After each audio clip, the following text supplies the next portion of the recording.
بسم اللہ الرحمن الرحیم۔ سوال یہ ہے کہ تجارت کے سامان پر زکوٰۃ جو واجب ہوتی ہے وہ کیا قیمت خرید پر ہوتی ہے یا قیمت فروخت پر ہوتی ہے؟ یعنی جس قیمت پہ آپ نے مال لیا ہے اس کا اعتبار ہوگا یا جس قیمت پر آپ آگے بیچتے ہیں، یعنی نفع جسے کہتے ہیں، اس کا اعتبار ہوگا؟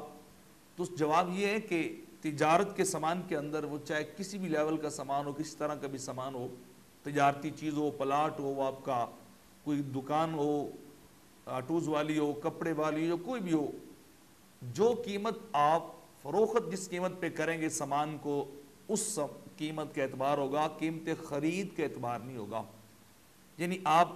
اندازہ جب لگائیں گے تو آپ یہ دیکھیں گے کہ جو سامان آپ کی دکان میں پڑا ہوا ہے